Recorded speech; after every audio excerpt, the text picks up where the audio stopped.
An important announcement in the Palestinian liberation struggle was announced yesterday. The UN mission for the State of Palestine just called upon states to form an international protective force to be deployed to Palestine to stop the genocide.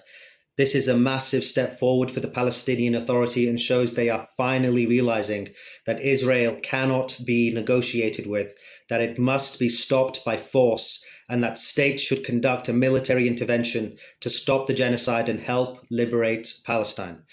The call was made on the 25th of July in a letter by the UN ambassador for the State of Palestine, addressed to all states, in which he states, "It is time to protect Palestinian civilians, including children, and to preserve their right to life, including by the dispatch of an international protective force to occupied Palestinian territory."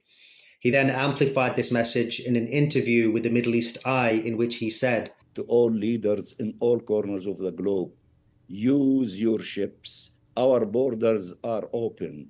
We invite you to cross our borders from the sea, from the sky, from the land, in order to break this blockade against our people in Gaza and to stop the starvation and to provide them what they need." This is the official state representative of Palestine at the UN, which 143 states recognize as a sovereign over the state of Palestine, and he is telling the international community to use force by land, by sea, or by air to break the siege.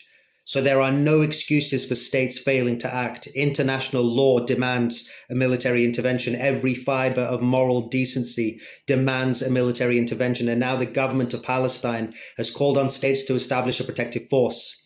Israel is ideologically committed to the extermination of Palestinians, and we have watched them do it for 22 months. This is the greatest legal and moral failure of our time, and there is only one solution. States must use military force to break the siege, protect Palestinians from Israeli massacres, and enforce orders of the International Court of Justice and the UNGA by forcing Israel to evacuate from Palestine and guarantee the Palestinian right to self-determination. Anything less means Israel will complete its final solution of exterminating Palestinian life, and we will carry on watching it happen. If you're watching this and thinking, yes, we need a military intervention, that's because you've woken up. But most other people haven't, including within organized activism for Palestine.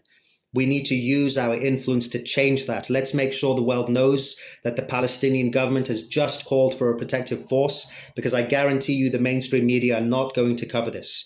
As an option, you can use this image and tag your national leaders, telling them to form a coalition to use military force to stop the genocide.